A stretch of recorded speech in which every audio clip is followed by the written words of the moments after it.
নমস্কাৰ সকলোকে, মোৰ নাম গৌৰৱ। আজি ছানডে হোৱাৰ কাৰণে আমি মোৰ হোম টাউন কোকৰাঝাৰত গৈছিলোঁ। আজি ৰাতিপুৱা উঠি কেনে আমি বজাৰৰ উদ্দেশ্যত ৰওনা দিলোঁ। এইটো আমাৰ ফ্লাইঅভাৰ হয়।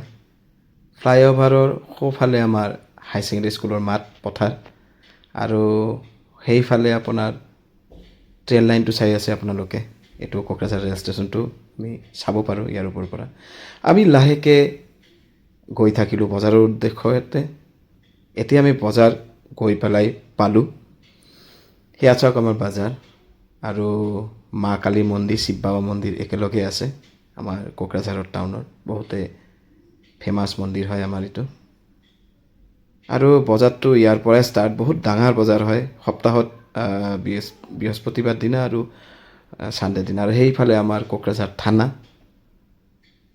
আমি লাহে লাহে গৈ থাকিলোঁ মাছৰ পিনে। তাৰ আগতে এই কেঁকৰাটো পাই গ'লোঁ বাইদেউ এজনৰ পৰা।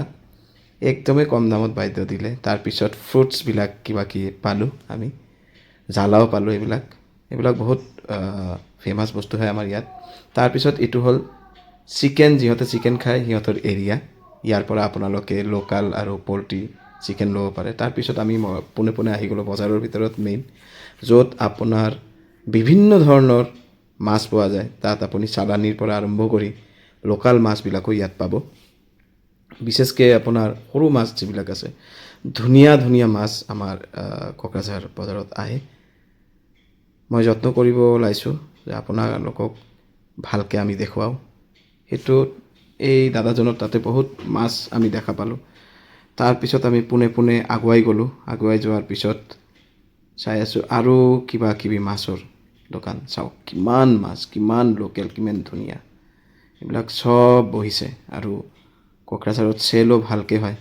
তাৰপিছত আমি আহিছোঁ এটা ডাঙৰ ধুনীয়া মাছৰ কাৰণে। সেইটো চাইছেনে? সেইটো হ'ল ৰিঠা। বহুতে গম নাপায়, আৰু মাছটো খাবলৈ বহুত ধুনীয়া। তাৰপিছত এই ফলডাল জানে আপোনালোকে? কমেণ্ট কৰি জনাব। তাৰপিছত পোনে পোনে আমাৰ বজাৰটো হৈ গ'ল।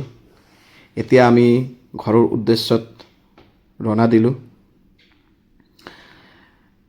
আমাৰ বজাৰত আছিল মাছ সৰু আৰু কাকৰ। সেইটোৰ ভিতৰত আপুনি চাব, আমি খুলিব পৰা নাই, এটা হাতৰে আমি ব্লগটো বনাই আছিলোঁ। সেইবাবে আমি 3টা মোনাত কাকৰ পালোঁ। একদম কম পইচাত আমাক বাইদেউজনে দি দিছে। বহুতে ভাল কাকৰ হয়। আজি আমি কাকৰৰ চব্জিটো বনাবলৈ চেষ্টা কৰিম। ইয়াৰ ভিতৰত আপোনাৰ আছিল বেঙেনা, কাকৰ, সৰু বৰালি মাছ, আৰু 2বিধৰ আপোনাৰ ভাল সেই ইছলা মাছটো চাইছেনে? কিমান সৰু ইছলা মাছ এইটো। তাৰপিছত সেই সৰু মাছটো, এইটো আজি ফ্ৰাই হ'ব। এইটো ফ্ৰাইটো আমি বনাই আছোঁ বেঙেনা আৰু আলু দি পেলাই। আৰু তাৰপিছত আমি কাকৰটো চাফা কৰি ল'লোঁ।